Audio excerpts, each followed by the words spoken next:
Salut les sorciers, salut Marine, salut Lorraine. Hello. On est super content de vous retrouver pour une nouvelle émission de Science en question consacrée aujourd'hui à l'agriculture numérique. D'ailleurs, j'ai une petite devinette pour vous. À votre avis, quel est l'animal le plus connecté? Allez, je vous donne un petit indice, c'est vachement facile.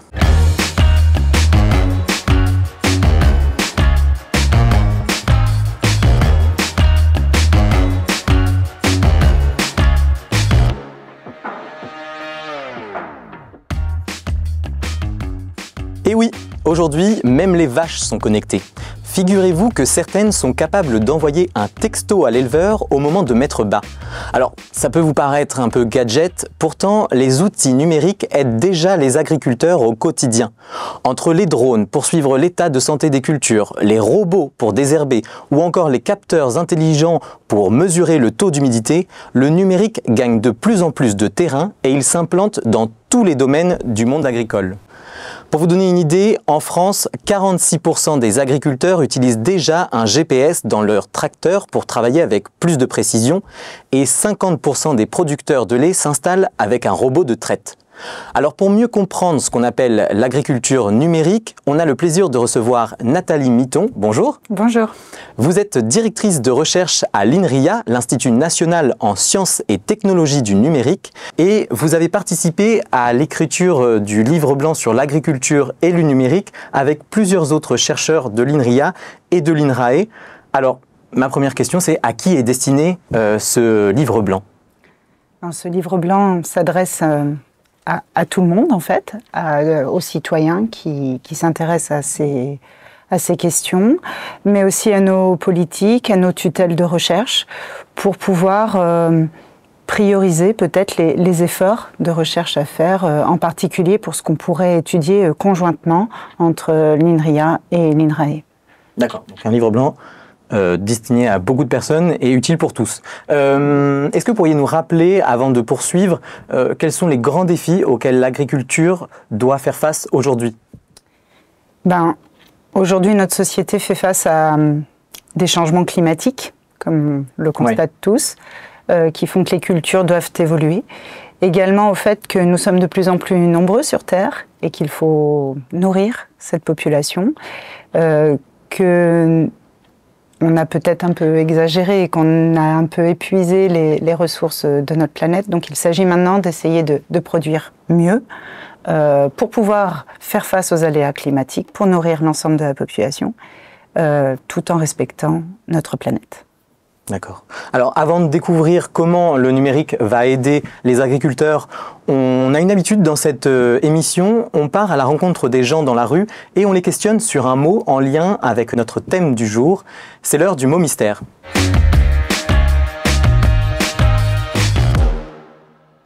Alors Marine, quel est le mot mystère que vous avez choisi ? Alors pour le mot mystère du jour, on a choisi l'expression réseau de capteurs, tout simplement parce que c'est l'objet principal de votre recherche. Et comme on va le voir, c'est pas facile à définir pour tout le monde. Oh, mais vous me posez des cols? Non, pas du tout. Ça me rappelle mes cours de physique-chimie, les capteurs, d'ions, etc. C'est quelque chose de mathématique. Moi, j'aurais plus pensé à des capteurs, par exemple, pour les portails électriques. Mais au niveau de l'agriculture, je ne vois pas du tout. Moi, j'ai un capteur de diabétique, de diabète déjà. Un capteur, c'est quelque chose qui capte, voilà, équipé d'un réseau, si je comprends bien. Des trucs qui connectent? Un capteur en agriculture, je peux penser à l'étude du sol, s'il y a des engrais, tout ce qui s'ensuit. Est-ce que la terre elle est fertile ou elle n'est pas fertile? Peut-être au niveau de l'humidité dans l'air, je ne sais pas. Bon. Marine, on est un peu vache quand même parce que la question n'est pas simple, mais il y a quand même des bonnes idées qui ressortent, non?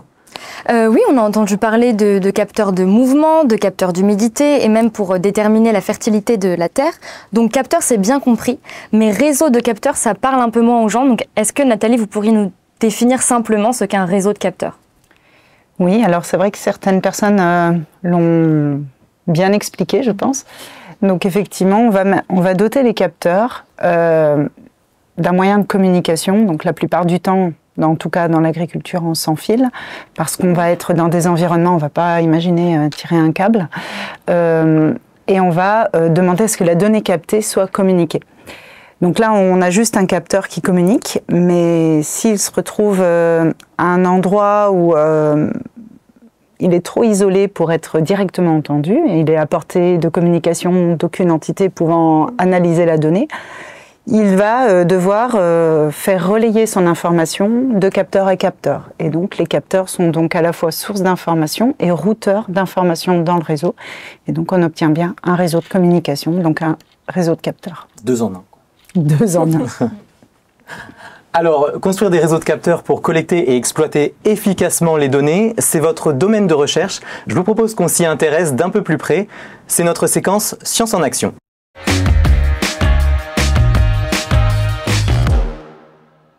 Alors Lorraine, c'est toi qui vas nous aider à tout capter.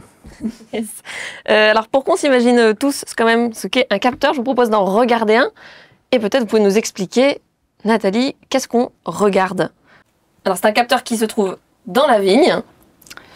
Alors là, c'est un capteur, ce sont les capteurs qui sont produits par une start-up lilloise avec qui on travaille.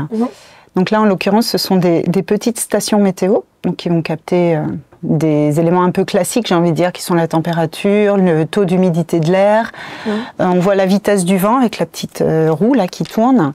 Mais également, ils sont capables de détecter les points de rosée, donc ce qui permet quand on combine tous ces éléments, on est capable d'anticiper des événements de gel. Et le gel sur la rosée, c'est vraiment ce qui est nocif pour les cultures. Ok. Et qu'est-ce qu'on pourrait imaginer récupérer d'autre comme information dans un champ qui pourrait être utile à l'agriculteur? Le taux de tout ce qui est dans la terre, en fait, donc que ce soit en engrais, en pesticides, en herbicides ou tout simplement en eau. Est-ce que la terre a vraiment besoin d'être arrosée? Et parfois, ça peut changer d'un coin du champ à un autre.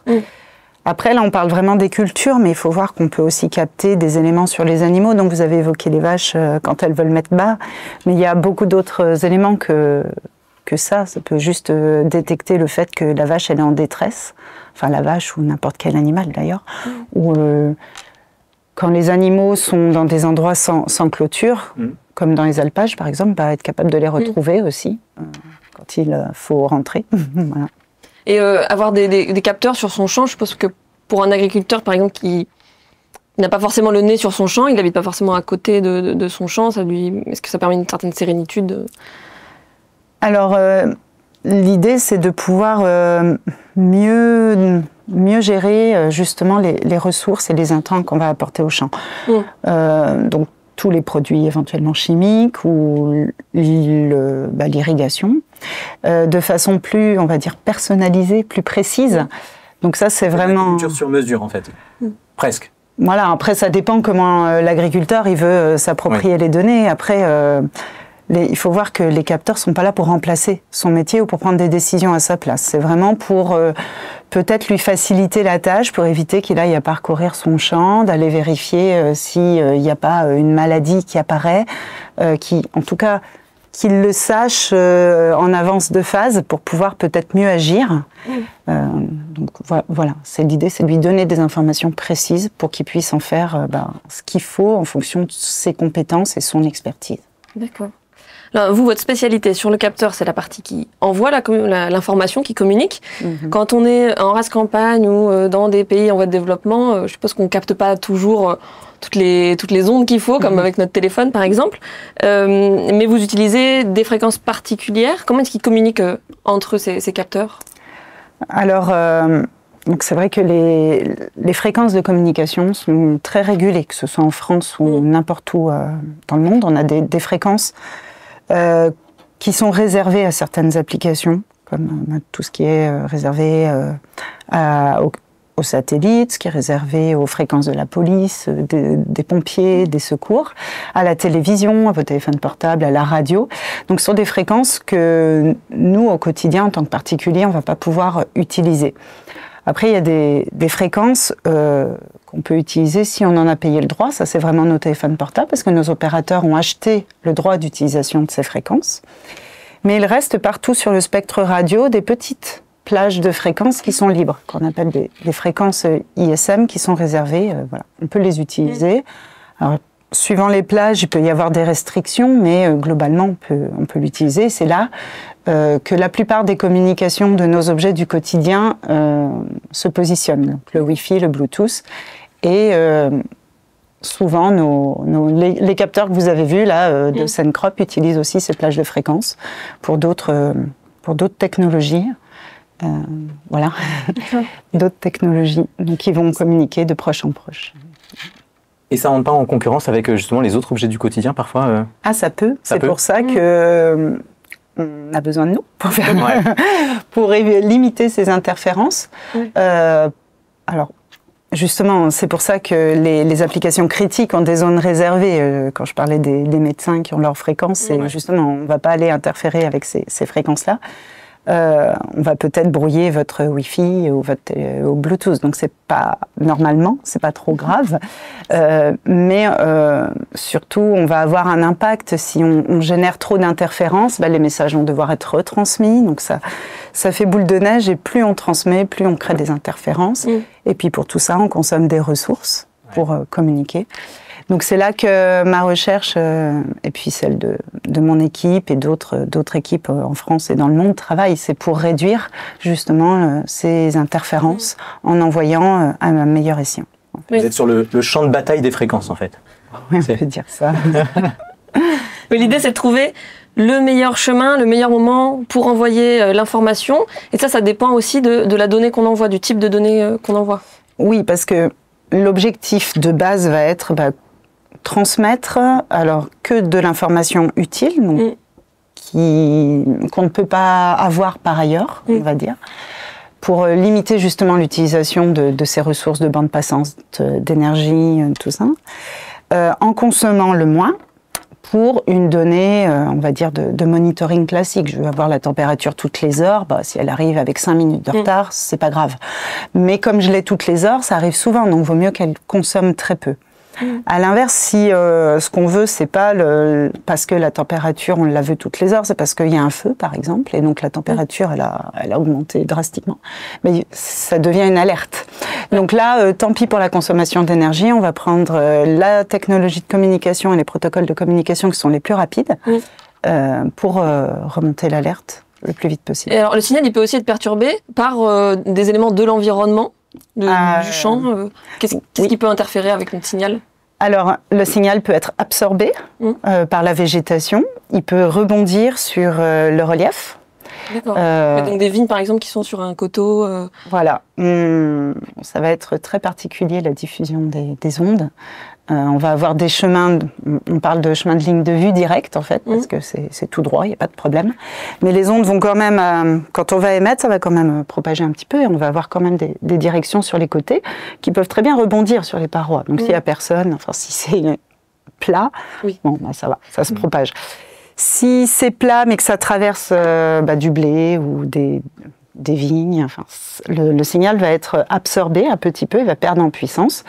Mais à l'inverse, s'il rebondit quelque part, les signaux qui rebondissent peuvent se retrouver à un point. Et suivant la façon dont ils vont se retrouver, s'ils sont en phase ou pas, ils peuvent soit s'additionner, soit au contraire s'atténuer complètement. Vous avez déjà fait des tests en conditions réelles, parce que je suppose que ça dépend à chaque fois beaucoup du champ en question. Ça dépend beaucoup, du champ, du lieu, de l'environnement, de la culture et aussi du moment dans l'année. Parce que voilà, le blé, par exemple, au début, la graine, elle est en terre, donc il n'y a rien. Puis quand le blé pousse, forcément, le blé en soi peut absorber le signal si le capteur n'est pas au-dessus, on va dire. Et donc oui, on a eu l'occasion d'expérimenter, en particulier avec des partenaires. On travaille beaucoup sur ces sujets-là avec une université en Afrique du Sud qui a des vignes expérimentales qui appartiennent à l'université. Donc elles appartiennent à la base au département d'agronomie qui teste surtout la production du vin, enfin du raisin. Et donc nous, on en profite. Voilà. D'accord. Et au cœur de ce dispositif, il y a quand même les agriculteurs. Pour un agriculteur, lui, de son point de vue, c'est quoi un bon capteur ?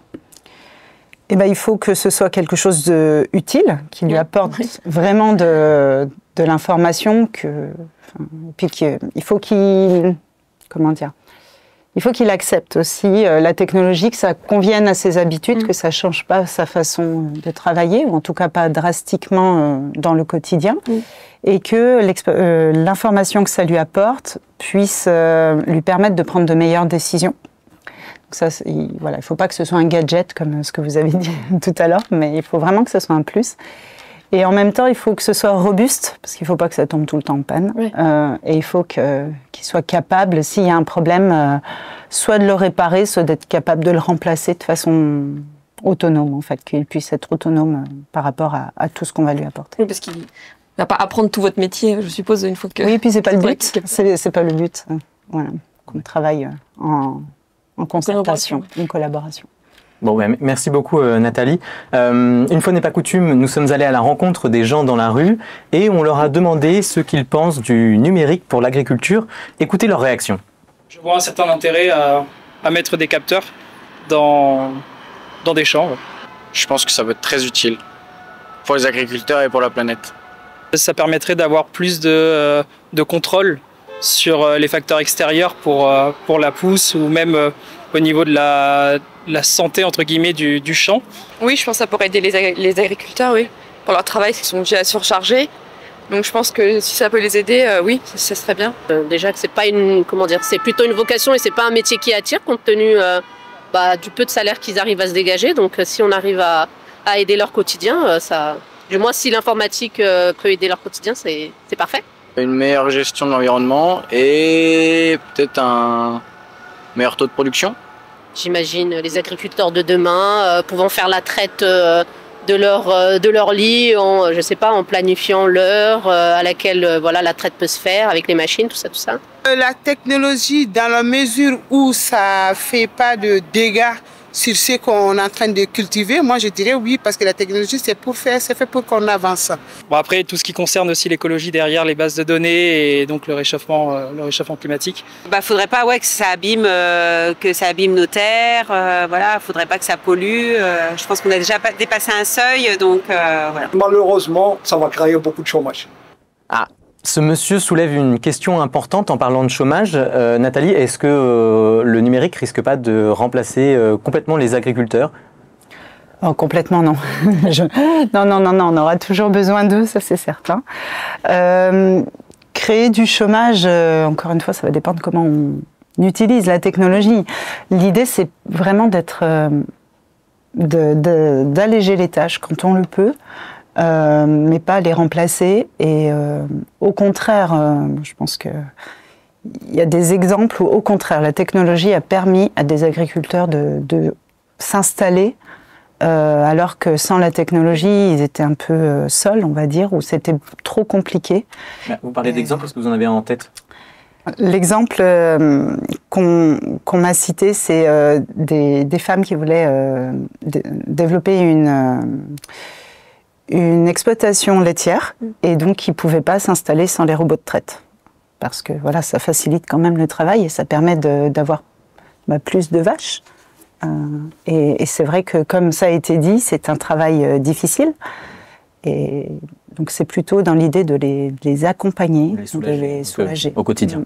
Oui. On a plusieurs personnes aussi qui s'inquiètent de la pollution. Est-ce qu'un capteur peut détériorer l'environnement ? Ça, c'est aussi quelque chose où il faut faire très attention. Le capteur en soi, ça reste du métal aujourd'hui, ou en tout cas des composants qui ne sont pas naturellement dans la nature. Donc il faut vraiment, effectivement, se poser la question, quand on déploie un système comme ça, de toute la chaîne de vie. De la fabrication jusqu'à l'installation. Voilà, à la fin de vie, au recyclage. Après, il faut voir l'autonomie énergétique de ces capteurs. Est-ce qu'ils sont sur des batteries ? Ça aussi, il faut être très vigilant sur déployer des batteries. Dans quel type de batterie dans la nature. Et après, on a de plus en plus de solutions. Il y a beaucoup de recherches aussi sur la dégradation de ces métaux pour que justement ça ait le moins d'impact écologique possible. Mais c'est des questions à avoir en tête. Il y avait une autre personne qui réagissait en parlant des bases de données et des données. Là, est-ce qu'on a un risque aussi peut-être de piratage des données ? Est-ce qu'il faut les sécuriser ? Comment on les sécurise ? Alors, tout système numérique génère de la donnée. Toutes les données sont transportées par des réseaux, stockées sur des serveurs, échangées, traitées, restituées.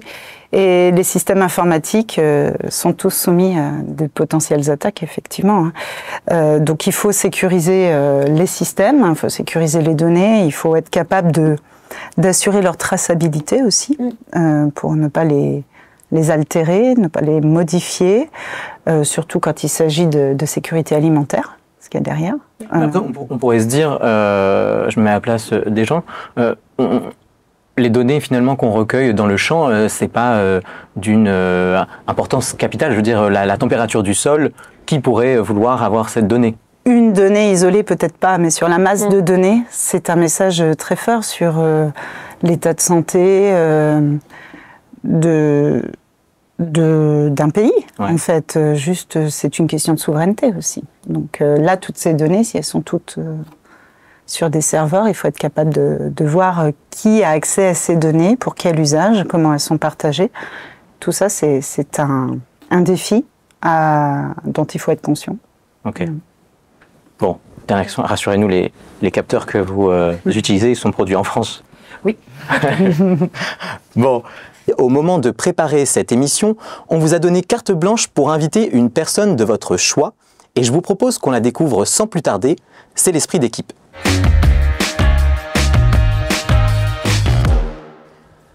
Alors nous avons le plaisir d'accueillir notre nouvelle invitée, Véronique Bellon-Morel, bonjour. Bonjour. Alors vous êtes chef adjointe au département Matnum de l'INRAE, l'Institut national de recherche pour l'agriculture, l'alimentation et l'environnement, et vous êtes directrice de l'Institut Convergence Agriculture Numérique, Digitag. C'est bien ça? C'est ça, exactement. Très bien. Alors pour commencer, je me tourne plutôt vers Nathalie. Une première question, c'est de savoir pourquoi vous avez choisi Véronique? C'est la surprise pour toutes les deux. Alors Véronique, on s'est rencontrés dans le cadre de l'écriture du livre blanc. D'accord. Justement, lorsque nos tutelles respectives nous ont demandé de travailler ensemble sur le sujet. Donc on était 5 avec 3 de nos collègues. Et je pense que l'équipe de 5 a vraiment été très bien. L'écriture du livre s'est faite dans les conditions de la pandémie, en fait. Donc, on se voyait qu'à travers des écrans, en visio. C'est la première fois que vous vous rencontrez? Non. On s'est rencontrés au lancement du livre au Salon de l'Agriculture, quand même. On était... même avec Ludovic, d'ailleurs. Ouais, on s'était rencontrés une fois au lancement. Quand on nous a expliqué, avant la pandémie, quand on nous a expliqué ce qu'on attendait de nous, et puis après. Donc, c'était un bon souvenir. Un bon souvenir, et puis l'écriture de ce livre, il y a eu des moments difficiles, mais beaucoup de bons moments, beaucoup d'entraide, et entre nous 5, beaucoup de bienveillance et d'échanges et d'écoute. Ça a été très enrichissant pour moi de rencontrer ces gens de l'INRAE, leur métier. Voilà, pour moi, ça a été super. D'accord. Véronique, je voudrais justement qu'on parle de ce livre blanc. Qu'est-ce qui a motivé l'écriture de ce livre blanc? Alors donc ce livre blanc, il a été lancé, en fait l'idée du livre blanc, la commande, on va dire, elle a été lancée avant la pandémie. Maintenant ça fait plus de 2 ans, presque 3 ans. Et INRIA et INRAE voyaient le numérique apparaître en agriculture. Depuis une dizaine d'années, il y a des choses qui bougent, ça change, on voit beaucoup de start-up qui se créent. Donc nous, on travaille sur le numérique en agriculture depuis 30 ans, mais c'était un certain type de numérique. Et donc, la question s'est posée de est-ce qu'on va laisser les choses se développer toutes seules, ou est-ce que nous devons inventer le futur, créer le futur? On doit choisir quel futur on veut inventer aussi. Donc, est-ce qu'on a un mot à dire, et quelles sont les priorités de recherche qu'il faudrait inscrire pour qu'on aille vers un numérique désirable, c'est-à-dire qui permette de bénéficier de toutes les opportunités qui sont ouvertes. Et les micro-trottoirs, je trouve, ont été très très pertinents là-dessus, en limitant le plus possible les risques. Et là aussi, certains risques ont été énoncés. C'est ça l'objet qu'on a donné à ce livre. D'accord. Bon, c'est très clair. Qu'est-ce qui ressort de ce livre blanc? Quelles sont les recommandations que vous avez données? Très bien. Alors, le livre, on l'a orienté et on a fait ce choix entre les 5 auteurs principaux, parce qu'en fait, on est une trentaine derrière. On n'a pas tout dit, mais voilà, on a su aller chercher d'autres personnes sur des compétences qu'on n'avait pas. D'autres expertises, oui. Voilà, d'autres expertises, exactement. Donc, merci à tous les collègues qui ont contribué. Et l'objectif de ce livre, c'était comment développer un numérique qui permette la transition agroécologique et la transition vers de nouvelles manières de se nourrir. Hein, voilà, c'était pas faire du numérique comme on en faisait il y a 30 ans. Donc ça a été vraiment notre axe. Et en regardant ça, bien en fait, on retire 4 axes principaux. Le premier, voilà, c'est autour du développement d'outils qui vont aider l'agriculteur. Et en particulier, on a beaucoup parlé des capteurs. Ce qui est vraiment très important, c'est de détecter le plus vite possible les choses qui vont pas. Voilà, un agriculteur, anticiper le plus possible, il gère du risque. Toute sa vie, il gère du risque. Ouais. Voilà. Et donc, le risque, s'il est connu le plus vite possible, surtout si on est dans des démarches, je dirais, on va moins utiliser de pesticides ou d'antibiotiques. Si on veut éviter le curatif, il faut partir sur des outils qui nous permettent de détecter les dysfonctionnements. Ça, c'était sur l'aspect capteur. Ensuite, sur l'aspect modélisation pour aider l'agriculteur, il faut que sa propre expertise, enfin qu'on colle le plus possible, qu'on personnalise le plus possible tous les outils d'aide à la décision qu'on va lui fournir. Hein, si on plaque quelque chose sur son exploitation, ça marchera pas. Voilà. Ensuite, l'agroécologie. Alors, je vais pas rentrer dans de la technique, mais ça se réfléchit non seulement au niveau de la parcelle, de l'exploitation, mais aussi au niveau des paysages, de l'échange entre les différents compartiments. Et donc, il faut aussi des outils pour gérer collectivement les ressources à l'échelle des bassins, ça c'est des bassins versants ou voilà des bassins de production. Enfin, donc un numérique qui va nous permettre de renouveler les chaînes d'approvisionnement et dans l'objectif que l'agriculteur puisse mieux en bénéficier, parce qu'aujourd'hui, et là aussi, les gens en sont conscients, c'est un métier qui est dur et qui est souvent peu rémunérateur. Donc, comment faire en sorte d'aider? Et je pourrais vous en donner d'autres exemples un peu plus tard. Et enfin, ça doit être aussi un numérique qui aide les gens à apprendre, à communiquer, à échanger entre eux pour augmenter ses capacités et éviter d'avoir un numérique qui finalement isole. Voilà. Donc c'était ça les grands axes qu'on a déterminés. D'accord. Alors, je voudrais justement, qu'on voit un peu plus concrètement comment le numérique va aider les agriculteurs. Pour ça, on va prendre quelques exemples. On parlait d'un des défis qui était de faire face au réchauffement climatique. Et pour limiter ça, on utilise pas mal la coculture. C'est le fait d'associer différentes cultures sur une même parcelle. Et pour qu'elles bénéficient finalement l'une de l'autre, des avantages l'une de l'autre. Mais pourquoi on a besoin du numérique pour ça? Alors, qu'on en a pas besoin. Non, on n'en a pas besoin, effectivement. Ça, c'est vous êtes en train de mettre le doigt là sur on appelle ça un levier de l'agroécologie. Hein. L'agroécologie, on va essayer de faire de l'écologie en agriculture pour éviter d'apporter des choses que les plantes peuvent se fournir les unes aux autres. Voilà. Et donc, le numérique, on en faisait avant de faire du numérique, hein, sur des choses que les jardiniers connaissent depuis longtemps. Mais aujourd'hui, ce qu'on va chercher à faire, c'est à le passer à grande échelle. Et il nous manque beaucoup de connaissances parce on veut essayer de nouvelles associations culturelles, on veut essayer de nouvelles manières d'associer les choses. Donc il nous manque des connaissances. Donc le numérique va surtout être là pour nous aider à capter de la donnée sur ce qui se passe dans ces champs dans lesquels on a associé des cultures. Donc aujourd'hui, ça se fait beaucoup dans les centres de recherche.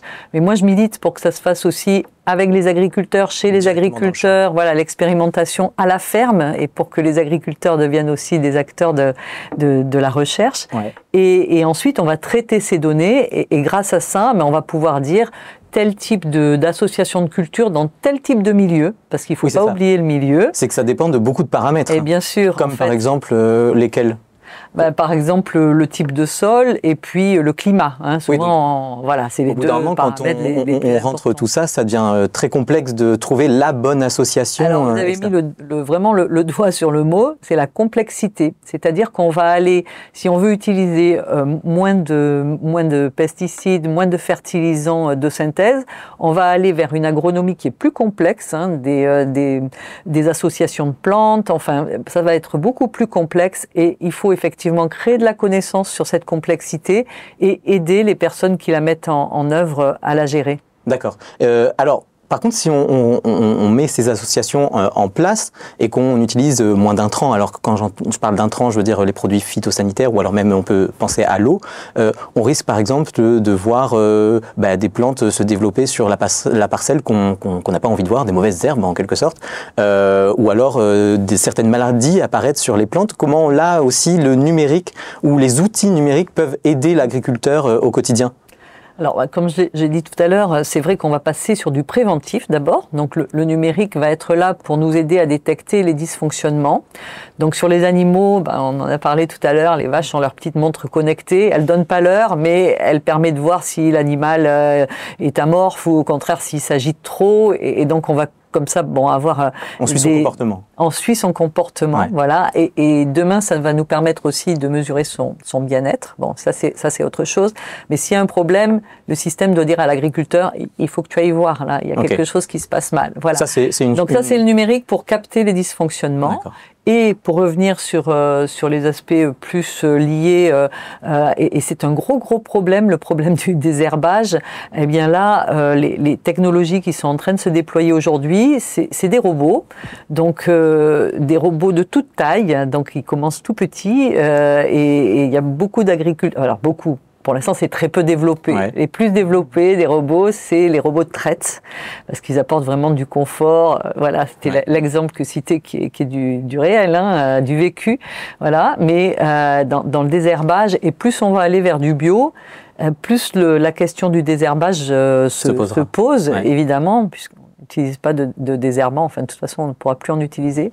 Donc voilà, des robots de tailles diverses. Et toujours pareil, l'objectif demain, c'est qu'ils soient développés pour être le plus facilement réparable possible. Voilà, ça c'est important aussi.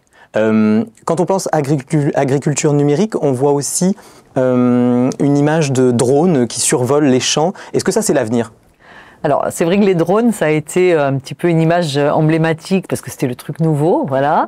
Donc aujourd'hui, il y en a encore qui survolent les champs, mais il y a des choses qui survolent les champs beaucoup plus loin et avec des nouveautés, c'est les satellites. Et donc, pour moi, l'avenir, ça va être plus les satellites que les drones, parce qu'aujourd'hui, on arrive à avoir des images satellitaires qui sont avec ce qu'on appelle la résolution, c'est-à-dire la taille du pixel élémentaire qui se réduit de plus en plus, avec également des longueurs d'onde. Donc, on va capter des choses que l'œil humain ne voit pas. J'allais dire, à quoi elles servent ces images satellites, parce que... Alors, voilà, elles servent à beaucoup de choses. Donc, à INRAE, à Montpellier, on a un centre qui a même une antenne qui capte les images satellites et qui va alimenter. On peut voir si des champs sont irrigués. On va voir l'occupation du sol, hein, pour savoir aussi qu'est-ce qu'on produit dans le monde. C'est pas des choses qui sont... Enfin, c'est important de le savoir par rapport à ce qu'on appelle la sécurité alimentaire. C'est-à-dire, est-ce qu'on va avoir suffisamment de blé? Enfin, on en parle beaucoup en ce moment, hein. Voilà. Donc il y a ce genre de choses, et aujourd'hui les images, elles vont devenir tellement précises qu'on va chercher aussi avec ces images à détecter des dysfonctionnements. Par exemple, dans des champs de blé, ce qu'on appelle la verse, hein, le fait que le blé il se casse la figure et puis après ça fait tomber les rendements, des maladies, tout ce qui peut être fonctionnement, des stress dus au manque d'eau, des stress dus à des manques de fertilisants, de produits, de nutriments, par exemple. Donc moi, je crois beaucoup aux images satellites. Beaucoup d'images satellites. Bon. On voit aussi qu'il y a une demande de plus en plus importante de la part de la société pour consommer des produits plus locaux et plus durables. Et là encore, comment le numérique peut aider les gens à mieux consommer ? Alors ça, c'est assez intéressant parce que c'est quelque chose qui s'est beaucoup accéléré pendant le Covid. Et donc, désorganisation complète des chaînes pendant le Covid. Et on a retrouvé un intérêt pour mettre en relation directement les agriculteurs et les consommateurs. Alors, pas pour tout, pour le blé, il faut passer par des transformateurs. Mais on a vu ça. Donc, moi, j'appelle ça des circuits courts connectés, qui se mettait en place un peu rapidement. Hein, il va falloir améliorer les choses, mais voilà, c'est un premier pas. Concrètement, un en fait, si vous voulez, c'est un agriculteur qui met en place ou un groupement d'agriculteurs qui met en place une plateforme numérique où il va montrer les produits qui sont en vente. Ouais. Voilà, c'est assez simple. Et derrière, avec des manières assez nouvelles aussi de vendre. Par exemple, on a des drives fermiers. Donc, vous commandez et puis vous allez chercher dans votre casier 24 heures sur 24 ce que vous avez commandé. Donc, vous voyez, bon, alors ça, c'est aussi grâce au numérique qu'on peut faire ça. Donc, ça, c'est un premier lot de bénéfices du numérique, hein, ces circuits courts connectés. Et puis, quelque chose aussi qui est très, très demandé, le consommateur aujourd'hui veut de plus en plus savoir ce qu'il mange. Ouais. D'où ça vient, y compris que ça vienne de filières correctes, voilà, la pêche durable, éthique, voilà, la pêche durable. Donc il y a un bel exemple dans la pêche durable où les thons en fait sont équipés de petites, parce que les thons, on peut avoir de la pêche pas du tout durable avec le thon, donc voilà. Et là on a, alors ça se fait en Nouvelle-Zélande, donc des thons qui sont équipés une fois qu'on les a pêchés de puces RFID. Donc c'est les mêmes que vous avez dans vos vêtements, enfin pas tout à fait les mêmes. Des sortes de petites étiquettes en fait. C'est des étiquettes, mais comment dire, qu'on va lire avec une machine spéciale, voilà. Et donc ils vont suivre le thon et qui certifie que ce thon-là, il a été pêché dans des conditions correctes. Voilà. Et en France, on a d'autres systèmes qui utilisent ce qu'on appelle la blockchain. Donc ça, c'est de l'informatique. Je vais pas rentrer. C'est un mot à la mode, voilà. Mais bon, c'est très à la mode grâce, enfin ou à cause, je sais pas, des crypto-monnaies, du Bitcoin et autres, voilà. Alors pour les produits agricoles, c'est plus compliqué, mais je vais pas rentrer dans les détails. Mais grâce à ça, on peut transporter une histoire du produit, ça s'appelle la traçabilité. C'est ça, c'est ce que j'allais dire. On améliore la traçabilité finalement avec tous ces outils. C'est ça, c'est-à-dire qu'on va pouvoir, par exemple, à terme, pour l'instant ça se fait pas, mais dire l'empreinte environnementale de ce produit, c'est temps. Bien sûr, on pourra. On pourra, ok. Alors j'ai une dernière question cette fois qui concerne davantage les agriculteurs parce qu'on l'a entendu dans les magnétos, dans les petits reportages, les gens ont une vision d'un métier qui est pas très attractif, qui est pas très rémunérateur et on entend parfois aussi parler d'isolement pour les agriculteurs. Alors là aussi, comment le numérique peut les aider et recréer du lien entre les agriculteurs ou entre les agriculteurs et les consommateurs? Alors ça, c'est vrai que c'est un grand drame de l'agriculture, enfin tout ce que vous venez de dire, qui existe en France et en Afrique. Hein. On a, dans notre institut, on regarde aussi l'Afrique. Il y a un désintérêt en fait pour l'agriculture qui existe aussi en Afrique. Et donc, grâce à ces réseaux, en fait, tout ça, c'est la force d'Internet, hein, quelque part, on va pouvoir remettre en connexion les consommateurs et les agriculteurs, je viens d'en parler, mais aussi les agriculteurs entre eux, et puis les agriculteurs et des citoyens. Et c'est vrai qu'il y a par exemple des associations, alors il y a AgriTweetos, qui sont des agriculteurs qui ont découvert Twitter et qui ont des milliers de followers, à qui tous les matins ils montrent leur journée. Et ça, quelque part, être fier de son métier et puis avoir des gens qui, de l'autre côté, découvrent le métier d'agriculteur, parce qu'aujourd'hui, les relations sont tellement distendues, il y a tellement de gens qui habitent dans les villes. Je crois que c'est vraiment important pour l'attractivité de l'agriculture. Voilà, ça c'est une question d'image.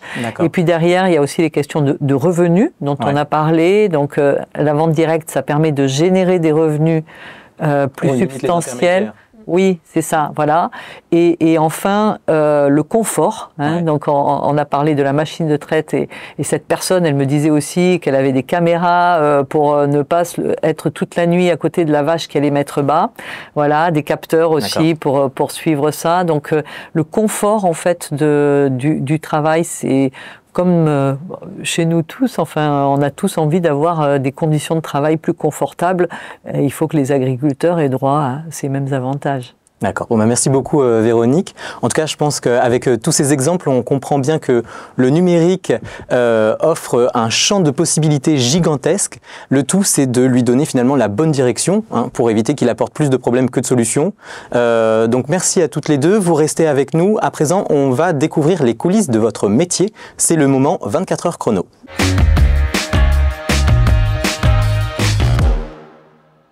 Alors Marine, tu vas nous donner un aperçu du métier de nos invités. Oui, bien sûr. Alors Nathalie, votre domaine, c'est l'informatique, mais on peut se demander en quoi consiste le métier de chercheur en informatique. Et donc avec Lorraine, on est allé demander à des gens dans la rue ce qu'ils pensaient du métier, et voilà ce qu'ils nous ont répondu. La recherche en informatique, je pense qu'il peut y en avoir sur plein de domaines différents, la sécurité informatique, la programmation. Je suppose développer des algorithmes toujours plus intéressants. Moi, je travaille dans le milieu médical et ne serait-ce que pour la cybersécurité, c'est hyper important, quoi. Je pense qu'à mon avis, ça doit fuser là-haut. Donc, je pense que ça doit être... ces journées doivent être longues et passionnantes, mais longues. Oh, il est devant son PC et il a du 1-0 devant ses yeux matin, midi, soir. Il est binaire. Non, c'est très caricatural, j'en ai aucune idée. Je pars en laboratoire, potentiellement chez lui. Avec un clavier dans un bureau. Il faut avoir de la patience, c'est un métier qui demande beaucoup de patience, il faut être vraiment intelligent. Alors moi, ça ne me concerne pas du tout, mais je suis admirative des gens qui soient captés par rapport à ça. C'est l'avenir, je pense, honnêtement. Alors, Marine, il y a des commentaires intéressants, mais il y a encore pas mal d'idées reçues aussi sur le métier. Oui, tout à fait. On voit que pour le grand public, le chercheur en informatique, il est bien installé dans son bureau, scotché à son ordinateur, avec des 0 et des 1 devant ses yeux toute la journée, on l'a entendu. Est-ce que c'est vraiment ça, la recherche en informatique ? Un petit peu. Non, pas seulement. On est quand même beaucoup aussi. Là, il y a eu des très bonnes réponses. Imaginer des protocoles, des algorithmes. Ça se fait pas devant l'ordinateur. Devant l'ordinateur, ça va être que la phase de validation. Et après, il y a quand même la partie sur le terrain d'expérimentation. En tout cas, pour mon domaine, encore une fois, comme ils ont dit, il y a énormément de domaines. Il y a la cybersécurité, il y a tout ce qui est modélisation, tout ce qui est... Ils ont parlé des langages, ils ont parlé de tout ça. Et chaque chose est différente, chaque chercheur a sa façon de travailler. Et donc moi je sais que souvent les algorithmes, on les initie avec des petits schémas au tableau et c'est qu'ensuite on les écrit sur papier et on les simule, on les expérimente. Et quand on expérimente, on va sur le terrain ou dans notre salle, dans notre labo, mais pas toujours derrière l'ordinateur. Justement, vous parlez de terrain. Tout à l'heure, on a évoqué les plateformes expérimentales. Est-ce que vous, personnellement, vous allez souvent sur le terrain avec vos bottes Avec mes bottes. Ou autre Alors, pour moi... Donc moi, c'est vrai que l'agriculture, c'est un champ d'application. Il y en a plusieurs, donc des fois, j'ai pas besoin de bottes. Mais c'est vrai qu'en tout cas, pour mon domaine, c'est important d'expérimenter. Et même, on a des plateformes d'expérimentation avec du vrai matériel en laboratoire qui est dans un environnement qui nous permet déjà d'apprendre beaucoup sur le comportement, ne serait-ce que sur ce qu'on évoquait pour le comportement des ondes. Ça, la simulation, elle approchera jamais la réalité, même si, elle s'en approche. Mais il y a toujours des phénomènes qu'elle pourra pas intercepter. Donc, on a une plateforme grande échelle, mais qui reste dans un environnement contrôlé en laboratoire. Et donc derrière, comme ça a été dit pour toi aussi, l'environnement est important. Pour tout ce qu'on évoquait, la météo peut influer sur la propagation de l'onde. Une personne qui passe, un téléphone qu'on allume, une plaque de métal. Il y a tellement de phénomènes qu'on ne peut pas anticiper que oui, quand on a l'opportunité, on va sur le terrain expérimenter. Alors j'avoue, j'y vais pas forcément moi. Des fois, ce sont mes doctorants, mes ingénieurs. On y va tous ensemble. Ça dépend vraiment des projets et des opportunités. Véronique, vous allez sur le terrain aussi. Je crois que même aujourd'hui même, vous avez visité une ferme.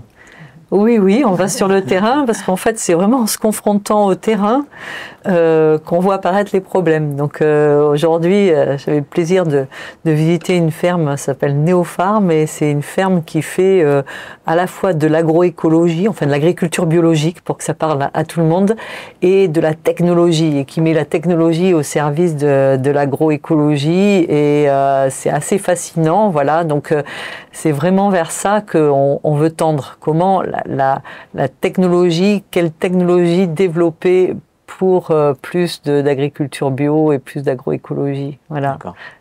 Et sinon, souvent, on a l'image, surtout en informatique, du chercheur qui travaille tout seul dans son coin. Vous, dans une journée, vous êtes plus souvent seul ou vous travaillez aussi souvent en équipe? Moi, c'est souvent en équipe. Alors oui, bien sûr, le télétravail fait qu'on a des moments seuls, mais grâce à nos outils numériques, on a maintenant beaucoup d'outils qui nous permettent de travailler ensemble et à distance. Et c'est vrai nous, on travaille rarement seuls. D'accord. Et vous avez d'autres missions à côté, j'imagine, encadrer des doctorants, vous avez aussi peut-être des activités de veille ou présenter vos résultats de recherche? Oui, ça fait partie de tout métier de chercheur. Donc la veille, évidemment, on ne va pas inventer quelque chose qui existe déjà ou qui ne sert à rien. Donc on a toute une partie de veille pour voir ce qui a été fait par ailleurs, si c'est nécessaire d'aller creuser sur autre chose. Une partie de recherche pure, bien sûr. Pour moi, l'encadrement des doctorants, ça fait partie de ça, parce que on fait de la formation à la recherche par la recherche avec nos doctorants. Et on développe notre recherche aussi avec nos doctorants, postdoctorants, avec notre équipe. On a un travail... j'enseigne un petit peu. C'est pas dans mes missions principales. Je suis chercheur, pas enseignant-chercheur, mais j'ai quand même une charge d'enseignement petite. Et puis, il y a tout ce qui est transfert de connaissances, médiation, comme aujourd'hui, expliquer ce qu'on fait. C'est aussi une part du métier. Véronique, Nathalie, je m'adresse à vous deux. Là, aujourd'hui, qu'est-ce qui vous motive à venir sur notre plateau pour nous partager votre métier, vos sujets de recherche? Quel est l'intérêt pour vous? Moi, ça fait de nombreuses années que je travaille dans ce métier de chercheuse et je me régale tous les jours. Alors peut-être pas tous les jours, j'exagère, voilà, mais je me régale, souvent parce que il y a pas 2 années pareilles, il y a pas 2 journées pareilles, donc c'est ce mode de travail avec de la curiosité, un travail en équipe avec des jeunes parce qu'on a les doctorants, ça nous permet. C'est extrêmement stimulant. Il n'y a pas assez de femmes en sciences et alors en informatique. Bravo Nathalie, parce que c'est vraiment des filières qui sont désertées. Donc, et c'est dommage parce qu'en fait, justement, un chercheur en informatique, il n'est pas derrière son écran tout le temps. Il y a beaucoup d'interactions, y compris avec les gens. Donc aujourd'hui, moi, ce qui me plaît dans le fait d'être ici, et puis dès que je peux, je participe à ce genre de choses, c'est dire aux jeunes d'être curieux et de venir quand ils peuvent pousser la porte de nos labos et venir s'émerveiller avec nous, de la manière de faire bouger le monde. Et voilà, on arrive au moment détente, tout le monde va pouvoir souffler. On va arrêter de vous poser des questions, enfin quoique on en a encore quelques-unes, car en préparant cette émission, on vous a demandé de nous partager un de vos coups de cœur. Alors Nathalie, je commence par vous. Quel est votre coup de cœur que vous voulez nous partager? Alors je voudrais vous partager une citation d'Einstein que j'aime beaucoup, car je trouve qu'elle représente bien ce pourquoi on travaille. Bon, c'est pas du texto, c'est amélioré, adapté. Donc ça dit que la connaissance n'est rien, mais que l'imagination est tout. Parce que la connaissance est limitée, alors que l'imagination, elle repousse toutes les limites. Et donc ça représente un peu ce qu'on essaye de faire tous les jours. D'accord. Et vous, Véronique, quel est votre coup de cœur? Alors, ça a été difficile de faire un choix. Et je reviendrai sur la question précédente qui m'avait été posée. En fait, comme on sait que les filles se mettent des barrières pour venir connaître nos métiers, on a monté une opération qui s'appelle DigiFilles à Montpellier, avec l'Université de Montpellier, mon institut, Digitag, INRAE, plein d'instituts de recherche. Et chaque année, on propose, alors ça a été compliqué à cause du Covid, mais on propose des stages en 3e, donc à des filles, pour qu'elles viennent découvrir nos métiers. Donc on prend des groupes de 6-7 filles, Et donc cette année, on a pu accueillir 70 filles comme ça. Il y en avait plus qui étaient inscrites, mais on n'avait pas le droit. Bon, voilà. Et elles suivent pendant combien de temps? Et pendant une semaine, elles restent avec nous. Donc on monte des petites manips. Et moi, bon, je travaille sur l'interaction entre le rayonnement et la matière pour aller caractériser ce qu'il y a. Enfin voilà, le goût des fruits. Donc on leur fait faire un petit TP et elles rencontrent plein de gens en fait qui travaillent dans la recherche. Et ce qui m'émeut toujours, c'est à la fin de cette semaine, on leur demande leur ressenti, en fait, qu'est-ce qu'elles ont pensé. Et c'est des personnes qui découvrent un monde, voilà. Donc on ouvre des portes vers des mondes nouveaux. Et ça, j'espère que voilà d'autres le feront avec nous. Donc on va recommencer cette année. On élargit un tout petit peu cette opération pour que on espère donner à ces filles le goût du numérique et puis qu'elles osent en fait ensuite s'engager dans des études comme Nathalie pour aller faire du numérique pour l'environnement, pour la médecine, pour l'agriculture. D'accord. Voilà. J'espère que nous aussi, en tout cas à travers cette émission, on aura suscité des vocations. Il est temps pour nous de se dire au revoir. Merci Nathalie, merci Véronique de nous avoir fait découvrir vos recherches. Merci à vous d'avoir regardé Science en question. On vous dit à très vite pour de nouvelles découvertes.